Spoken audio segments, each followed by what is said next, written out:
Welcome back to State of the Association. I'm your host, Nash Roberts. We're going to have a series of episodes over the coming days where we're just going to kind of preview the NBA season. This one is kind of going over goals for each team. And then we're also going to have some talking about more realistic expectations, talking about breakout players. And then eventually we're going to put them all together into one huge episode, multiple hours long.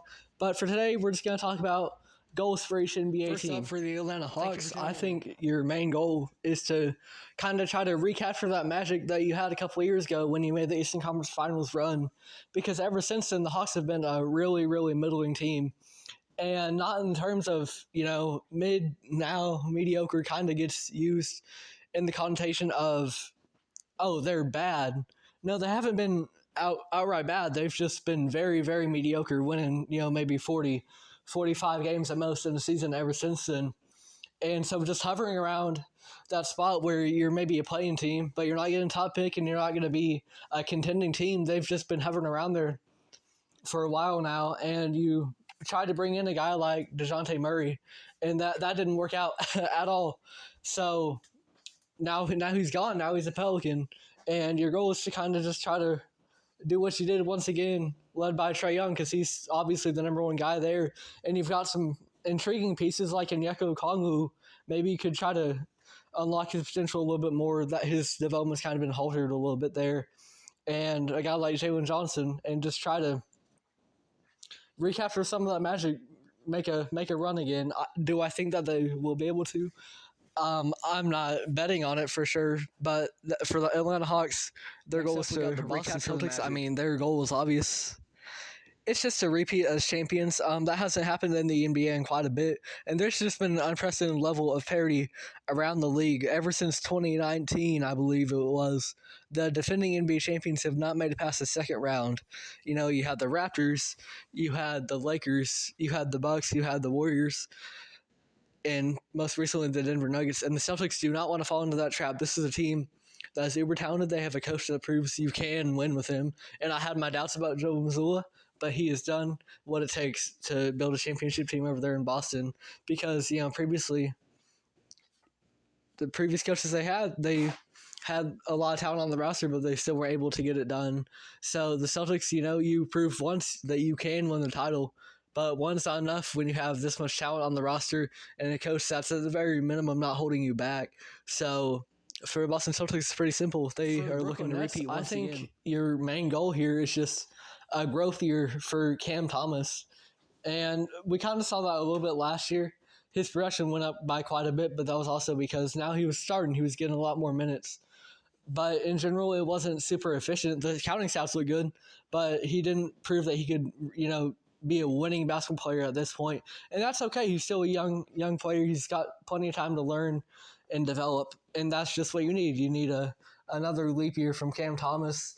And that's pretty much the only goal I can really have in mind for the Nets, because this is a team that looks to be one of the bottom teams in the league. So besides that, the goal is to get that top draft pick, and that just comes down to lottery. So for the Nets, their main goal on the court has to be just developing Cam Thomas. Your main goal is a healthy LaMelo Ball, because when he's healthy, I'm not the biggest fan of LaMelo. However, I cannot argue with what he does on the basketball court. And not only does he put up good counting stats, he is very valuable in terms of winning. The Hornets are a terrible team without him, and they're a borderline playing team with him.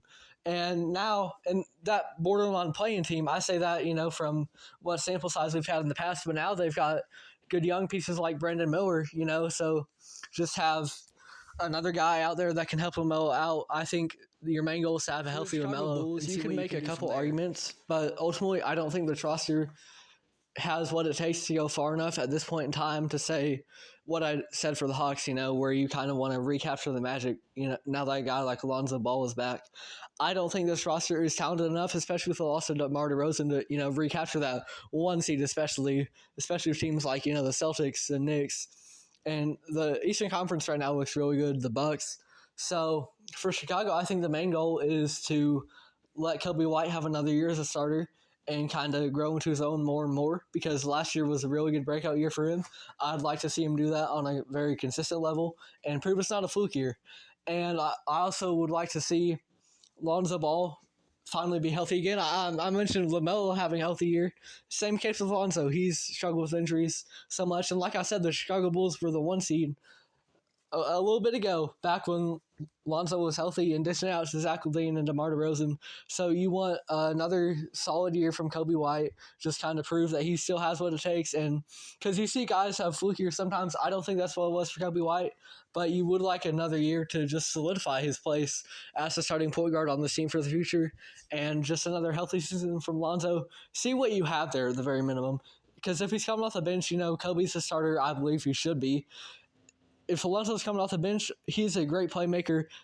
Whatever you want to say about him, he's a great playmaker, so we can help out that bench unit a little bit and help them grow and develop in their own right. So just a healthy year from Lonzo and another good year from Kobe. Cavaliers, I think your goal is to kind of retool the roster a little bit, because you have a lot of talent on it, but your issue arises in the fact that some of your players, they've got skill sets that are largely the same. Donovan Mitchell and Darius Garland. Now, Donovan's a little bit better scorer than Darius, and Darius is a little bit better playmaker. But in general, these are two small guards that aren't the best on defense, and they're there. They can put the ball in the basket and do it efficiently. And then even for the bigs, Evan Mobley and Jarrett Allen, they've got a lot more of similar skill sets. And Darius and Donovan are close, but Evan Mobley and Jarrett Allen are even closer. And you can't have two bigs who can't space the floor. So if you don't want to retool the roster, one other option is you can kind of just hope to develop Evan Mobley shooting a little bit, because if he can space the floor, then maybe you can work it out with Jarrett Allen. Same way the Timberwolves did with Cat and Rudy Gobert. Is Mobley going to be one of the best shooting wizards of all time like Cat is? No. But if he could be a little bit better from there, then you can maybe make the case that, hey, these clashing skill sets, we can make it work together, because this roster is very, very talented, but their skill sets are just overarching, and it doesn't contribute to a championship contender when you've got too much of the same thing. You've got to have variety, and so the defense, they don't have to key in on one certain thing like the perimeter offense or the post defense. They're able to do other things. So the Cavs retool the roster, or just hope Evan Mobley, or seek to develop. You hope that this is Luka Doncic's MVP year. We see him at the top of every preseason ranking every year for the past few years. It seems like Luka Doncic #1 for MVP, and it hasn't happened yet. He's put up very good stats, and up until last year, there hadn't really been the team success, but the team success came last year. They were really good. They made the finals, and they beat a very good team on the way there, the Minnesota Timberwolves, who had knocked off the defending champions, Denver Nuggets. So for the Mavericks, you hope to put it all together once again. We had the counting stats last year. We had the team success. You do that again, it might be Luka Doncic's year to finally be the MVP. And we've seen what he can do in the playoffs, but what can an MVP Luka Doncic do in the playoffs? Because it's only going to get better. He's still a very, very young player, and he's been so impressive for what he's done already. And if he's getting MVP at this point, I don't know that it's for offensive progression, but probably for defense, just putting in more effort on that side of the ball, and people can really realize, hey, this guy isn't a traffic cone on defense. We can kind of not attack him as much, and I think that would really do wonders in the MVP race for Luka and just show his overall impact is improving. So that's the goal. Improvement on the defensive end for Luka. So the Denver Nuggets, and your goal to that MVP is simple. Just to get back on top. There's no flack for not making the finals again, not winning the finals again, because repeating, especially now in the NBA, is so hard. There's so much parity in this league. And ever since 2019 with the Toronto Raptors, the defending champions have not made it past the second round, and the Denver Nuggets continue that trend. So what they're hoping for, what their goal here is, that last year, they need last season to be a little bit of an outlier, and they want to go back and they want to compete and they want to win that title, led by Nikola Jokic. And you lost KCP. I feel like that is going to affect them, but early on, it's going to affect them in the regular season. But I think as the season goes on, we'll see guys like Christian Brown and Peyton Watson step up and kind of fill that role of being a really, really solid role player that does a little bit of everything for the Nuggets, because that's what they're going to need to start off the year. And I think ultimately Christian Braun, Peyton Watson, they'll be able to fill that void a little bit, and the Denver Nuggets can get back to championship contention. Pistons, maybe it's a little bit of wishful thinking, but at this point, I think your goal is to make the play-in, because this is a team that really hasn't been as absolutely horrible as their record has shown that they have been. Because even last year, when they tied the record for longest losing streak of all time, they were having close games. They almost beat the Celtics at one point, and generally they were competitive in the sense of trying to win games. I say trying, right? Because ultimately they didn't win that many. But they put up, they were on upset watch. They could beat your favorite team if they put it all together, and they just failed overall to put it all together. So for Detroit, I think that it's time to finally quit bottoming out, because really you haven't had luck in lottery either. You've been getting number 5 picks instead of number 1, and so for Detroit, I think the goal is to finally put things together and try to make a play-in run. Do I think they're going to go far? No. Do I think they might just be the 10 seed and lose in the play-in? Sure. But even that at this point would be a success, because you haven't been getting high picks in the draft anyways. And for it just be a huge morale booster. You might want to keep Cade around. Cade might want to stay around if the team is kind of showing signs of improvement and that they can ultimately win. Warriors, your goal is for more Jonathan Kuminga development, maybe a little bit of Moses Moody, because the Warriors have struggled with developing young guys, and now with the loss of someone like Clay, they're going to need to step up. I think Kuminga is going to have another very, very good year. Be on the lookout for him in most improved player voting. But Steph Curry, Draymond Green, they're coming down to the very end of their careers. Warriors legends. Steph Curry is top 10 all time, just about. So for the Warriors, you don't want to waste the winning years of these guys. And sure, the dynasty's over by this point, but you still have some very good players on your team, like Curry, like Draymond, like Wiggins had a little bit of a down year. And so there's talent on this roster, but you need some of the young guys to step up. I think Jonathan Kuminga is going to step up. Is Moses Moody? That remains to be seen. But for the Warriors, I think your goal is just to have the young guys step up a little bit and try to get back into title contention. I don't think he will, especially in Loaded West. But if we're just talking about goals here, I think that is the goal. I think your goal is to be a playoff team, because they made a run towards the end of last year, led by Jalen Green, who had an insane run. He was like the best player in the league for 2 weeks to almost make the play-in. And I think with another year, if Jalen Green plays like that again, they could skip the play-in entirely. They could, be the 6th seed. I don't know that they'd be higher than that. But I'm very high on this team. I think Alperen Sengun is a very, very good center, and he could have an all-star year. So you've got some young talent on this roster, the Thompson twin, and you just hope for another year development from him. Great defender, and hope for some more offensive spacing on that end. So for the Houston Rockets, I think your goal is to be a straight-up playoff team, and you could settle for a 7 or 8 seed too, be in the play-in. But I think for Houston Rockets, your goal is to make the playoffs, no matter how you do it. I think Jalen Green's going to have a great year. I thought that last year too. Didn't really work out, but you've got all the veterans on this roster. You've got some young bucks. And for Houston Rockets, I think the future is bright. I think they have a very optimistic outlook. For the Indiana Pacers, coming into you want Tyrese Halliburton to look like he did at the start of last year. Because after the All-Star break, Tyrese Halliburton was dealing with injuries, and he did not look like the same guy. There was a point last year where he was averaging like 27 points and 12 assists, and is that necessarily sustainable? Probably not. But his impact on the game went down with his stats as well. So you want Tyrese to at least be able to impact the game the same way that he did, because he's one of the best passers in this game.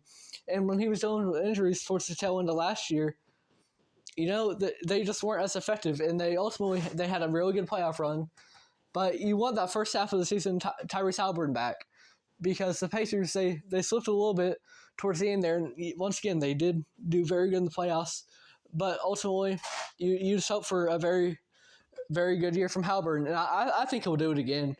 I think Halliburton is one of the best young point guards in this league. Best point guards in general at this point. I think he's shown he has what it takes. 20 and 10 guy a night. And you hope for maybe a little bit more, like he was doing at the start of last year. So I think you really live and die by Tyrese Halliburton's playmaking on this team. So that's your goal. For just the Los see Angeles Tyrese Clippers, back in full form. again. You just kind of hope that losing Paul George and losing Russell Westbrook is addition by subtraction. Because Norm Powell came out and said that the other day, I believe, about Paul George. And he really didn't make much improvements to the roster. So you just hope that a guy like Russ, not having him on the bench, you can kind of prioritize the development of a guy like Bones Highland as a point guard off the bench. And, losing Paul George might open up more opportunities in the front court for Kawhi. And I thought the duo of Kawhi and Paul George would work together, but they were never healthy. So now you can kind of hopefully just focus on Kawhi's, just keeping him healthy, Kawhi's personal training, and give him time to rehab the injury, let James Harden be the guy, because Harden needs the ball in his hands. So if Kawhi's out, then Harden's going to be more effective playing by himself, really, than he would with a guy like Paul George, just by virtue of Harden's play style. He's going to go in and he's going to try to get buckets. So I think you just kind of hope that the loss of Paul George is addition by subtraction. That one, LeBron and AD stay healthy, because they had a healthy year last year, but in the past they've kind of struggled with that a little bit. And you hope that they look like the team that they did towards the back half of the year before last. Because last year we kind of expected them to repeat the success that they had when they traded for D'Lo, when they traded for Rui Hachimura and Malik Beasley, and they went to the Western Conference Finals. And we didn't really get that at all. So you just hope that this team is going to be able to find their chemistry again, and Austin Reeves and D'Lo are going to be great third and fourth options, and AD and LeBron can stay healthy and try to make a run.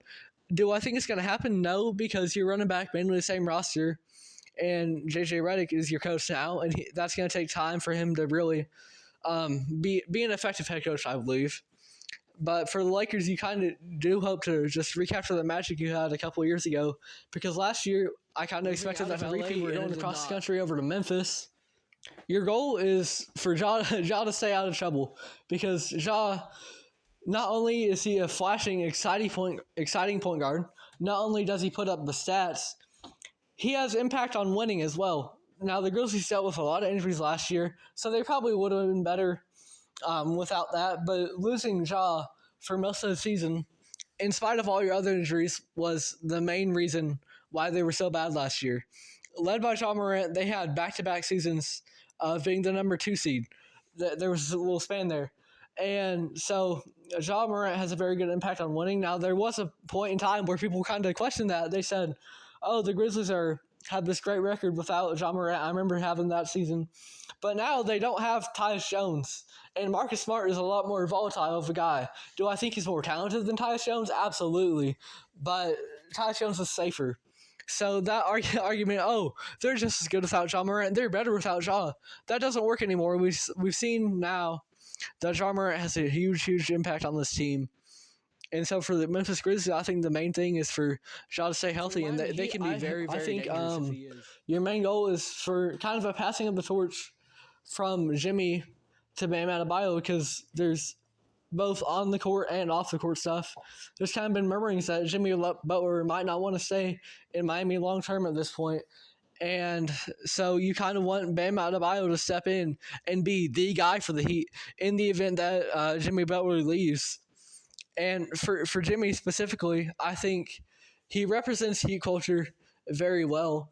And that's a plus and a negative, because I think having a guy that kind of just coasts by in the regular season and hopes to make the playoffs so he can turn it up there. Yes, that is Heat culture. They bring in young undrafted guys who show up and show out in the playoffs. But we saw it last year. What happens when you don't make the playoffs in the first place? And so for the Miami Heat, I think their main goal is to kind of have a passing the torch to Bam Adebayo, and maybe now your culture can be, hey, we're going to show up in the regular season too and show that we can and do have what it takes to be a threat in the Eastern Conference, because we didn't see that from Miami last year.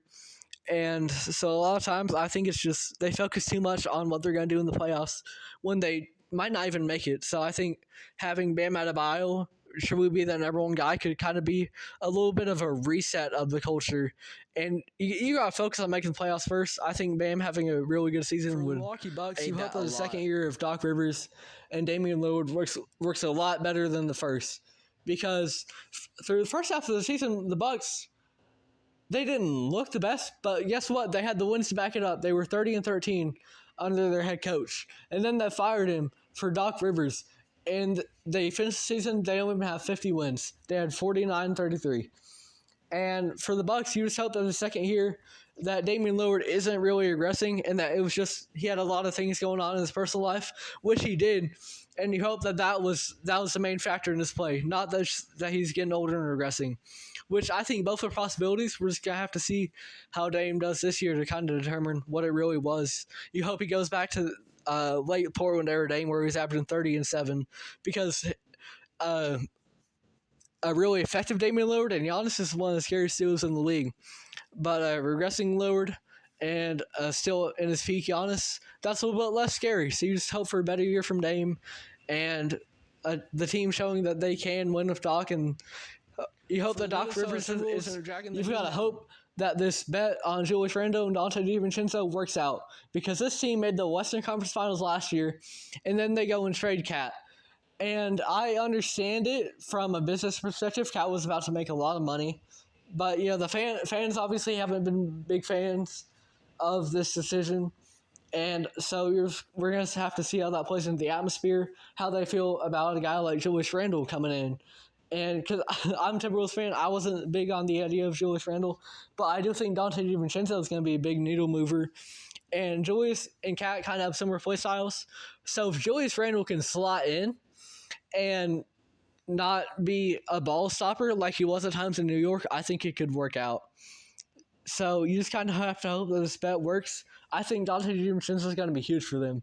I think that is a great pickup.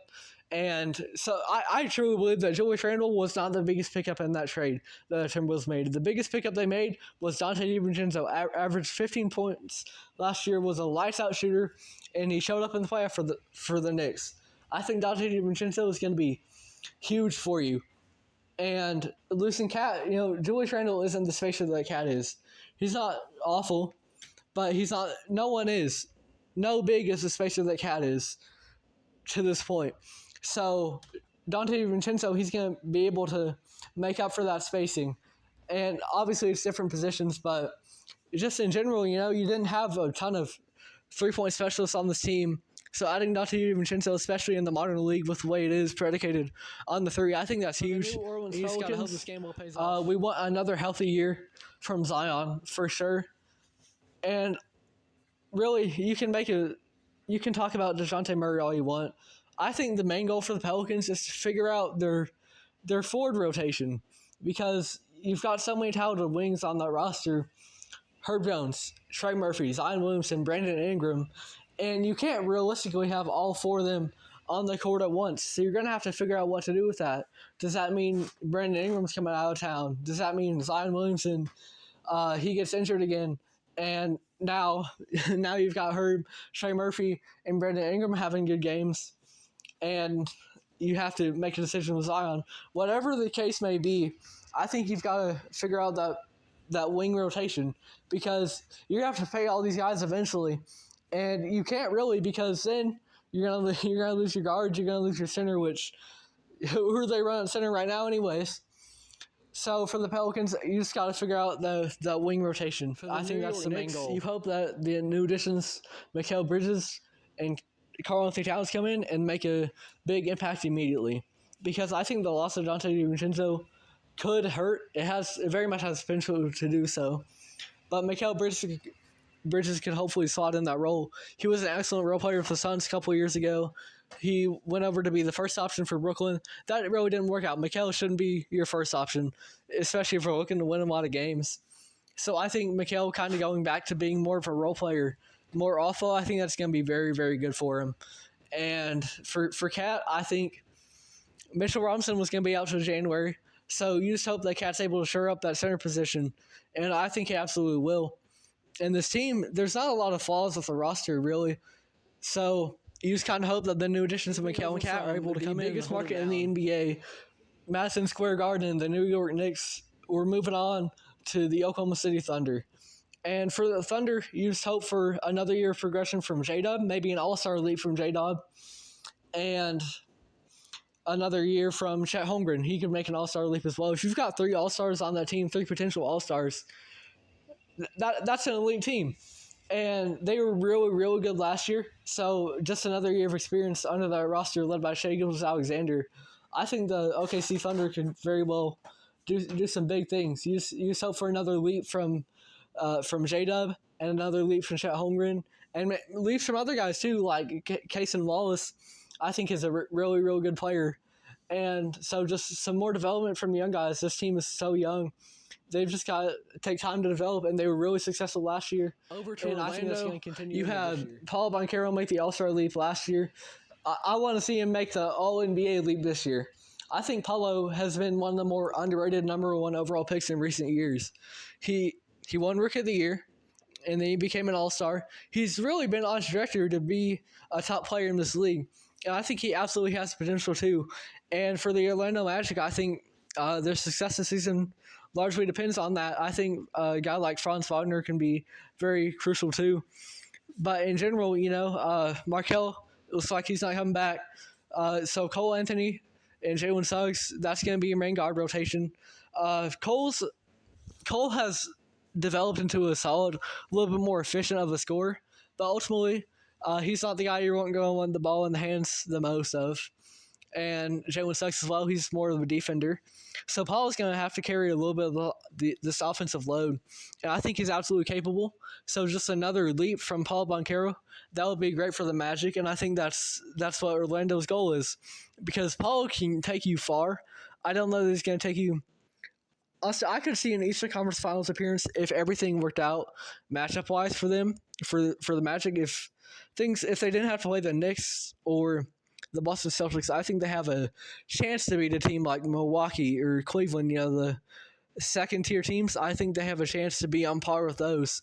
So if that happens, led by Paolo Banchero, I think that an All-NBA leap from Paolo Banchero would really, for Philadelphia, catapult the team into contention. Paul George sells in well, and I think he really could. I think he if he's going to be a third option behind, obviously, Embiid and Maxey, that could be a really good role for him because we've seen him as a second option. We've seen him as the first.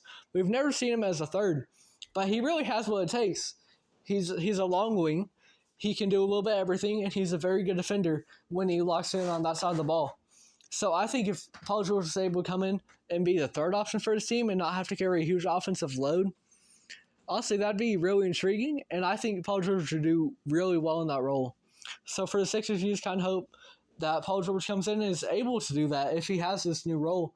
And he's able to come in and settle in well and be that third option and lock in the defensive end of the ball because we haven't seen peak defensive Paul George in a couple of years now. If he's able to come in and do that, I think the Philadelphia 76ers can be contenders in the East this year. You just got to hope that Bradley Beal is healthy again so then you can really see what you have with this supposed big three. I don't like the fit of it altogether, but Devin Booker has shown that he can be a point guard. Obviously, he's going to be a buckets first guy, but he was a really good playmaker for them last year. Obviously, Kevin Durant is still super good for them. And you just hope Bradley Beal is able to slot in somewhere in the middle there. D-Book can set him up. KD can take pressure off of him. And that's the dream for this big three to work. I think their skill sets overlap a little bit too much. But you can't really tell unless you get a healthy season from Bradley Beal, which we really didn't get last year. And if we were able to get that this year, you can see a little bit more what this team has to offer. Do I think it's a lot to offer? No. But I think absolutely you have to give it a shot. And you just hope for a healthy Bradley Beal year so you can actually do that. You've just got to bottom out at this point. You've got some intriguing young pieces. I like Anthony Simons a lot. You've got Shaedon Sharpe. So there's some talent on this roster. But on the other side of those guys, who might be having an upward trajectory, there's the opposite. There's a guy like DeAndre Ayton, who I thought was going to come in and be really, really solid for Portland last year. And he wasn't. And it's just been a disappointing career for Ayton so far. And so I think it's time You don't want to be stuck in mediocrity for Portland, and they were for so long under Dame because they weren't going to be contenders, but they were going to make the playoffs every year. They might be a first, second round exit, but hey, they're making those playoffs. And now at this point, you're not. So the goal is really to bottom out and try to get a high draft pick to have another guy to build around, between Anthony and Shaden. I think they need another guy to really push that young core to the next level. So I don't encourage tanking really. But I think for the Portland Trailblazers, that's what makes the most sense ultimately. For the Sacramento Kings, to bottom out this year, you just got to go back to what you did the year before last, where they were the 3 seed, and they only had 48 wins that year, and this past year they had 46. But the West Conference is so loaded that 2-win difference can make a huge, huge difference in your seeding. So for the Kings, you just kind of want to go back to fighting for a top seed. And with the addition of DeMar DeRozan, I think that's very, very possible. So that's the main goal for the Kings, is get back to being a top team in the West. I think a lot of people are counting the Kings out this year, They're not one of the exciting, flashy teams like a Minnesota, like a Dallas, like a Denver, or OKC. But I think the Sacramento Kings have what it takes. They've got a lot of good pieces on the roster. I love Malik Monk as a player. Even if Monk's an archetype that he's better suited for a 6-man. Monk's the archetype. I don't know that you can win if he's your number one option. This is kind of just a tangent here, right? Like Zach LaVine, the score first guy, you don't really see the score first and not do much else really be the number one on a championship team. But, having him as your 4th option, as your 6-man, I think Malik Monk is a great piece for them. And for the Kings, I think they have what it takes to be atop the West. For the San Antonio Spurs, you just got to hope that Chris Paul is able to aid Wemby's development. Wemby had a great rookie year, and that's just going to continue, most likely. Barring injuries, he is on a trajectory to be one of the best players in the league in a couple of years. And I think he's absolutely capable of that. He's got all the talent in the world, all the physical tools, and just a couple more years in the NBA developing that game IQ. Absolutely. He has what it takes. He was one of the best defenders in the league last year. That's going to continue. And I can see his points per game jump up to maybe 25 this year. I saw someone say 28. I don't know about that. But it's certainly possible by year 3. And so you just hope for more development from Wemby this year. That's your main goal. No doubt, this is your franchise player, your franchise cornerstone. The Raptors are a team kind of stuck in mediocrity, in my opinion. They've got Scotty Barnes, who's a really good young piece. But other than that, they just moved off of Pascal. And Fred's gone as well as of last year. So for this team, you prioritize the development of Scotty Barnes, and he had an all-star year last year. You've got to find some more young pieces, though. That's your goal, is to find some more promising pieces on this team. Because really, this roster, outside of Scotty Barnes, doesn't look that great. You just lost Gary Trent Jr., so for the Raptors, you just got to find more guys to develop, because Scotty Barnes can't do it all himself, So if I'm Toronto, I'm looking around that roster. I'm trying to find intriguing young pieces, maybe in free agency even, or just teams that might be willing to trade, and going out there and seeing what I can get, because the Raptors don't have a very talented roster on paper, in my opinion, and Scotty Barnes can't do it all. So you've got to find some young guys that in the coming years can continue to grow and develop, and eventually almost the last team here on a final stretch. If I'm the Utah Jazz, I want to see another good year out of Colin Sexton. This is a guy he's a scoring guard, so you can make an argument that his production is replaceable, but he was really efficient last year, 48.7% from the field, averaged about 19 points. Colin Sexton was really, really good for the Utah Jazz last year, and I want to see that development continue. I want to see his confidence grow, because this is a guy that was kind of on a trajectory to be out of the league in a couple of years, but now he's really redeeming himself over in Utah. And so just to see him get some more responsibilities on that team, I would love to see more development from Sexton. I think he's one of the most promising young pieces you have, along with Keontae George. That's a small backcourt, but it's a backcourt I believe could work. You see it in Cleveland, Darius Garland and Donovan Mitchell. They were the 4-5 seed last year. So I think ultimately it could work. And Colin Sexton is a very good scorer. So, to have him off ball and let Keontae be the playmaker, I think that could really work out. So I just want to see another good year from Colin Sexton. Wizards, your goal is to fix Jordan Poole, because he had a really, really bad year last year, super inefficient, terrible decision making. And I don't want to harp on the guy too much because I thought it was going to be a good year for him. I really did. I think a lot of people saw that when he was leaving Golden State and he was going to have his own team over in Washington, we thought he was going to have a lot better year than he did. And it was super, super disappointing for Jordan Poole. And for the Washington Wizards, you don't have a lot of talent on this roster. And that was a big factor in why, it was going to be Jordan Poole's year. And it really didn't end up being that way. And now Jordan Poole, just with his, he's got the talent, but with his decision making and IQ, he can't be a role player in this league realistically. Just some of the shots he takes, not playing good defense, not being a great playmaker for others. What you need is to fix Jordan Poole because he can't be a role player, so he's got to be the guy. And if he's going to be the guy, he needs to be a lot more. Today's episode of State of the Association. Thank you for listening. I'm your host, Nash Roberts. We're probably going to come back tomorrow with another episode. We'll definitely have a bonus one about Thursday Night Football. I think that's going to be a very fun game tonight. And then we're also going to have some more season previews. Thank you for listening. It's been State of the Association. I'm your host, Nash Roberts.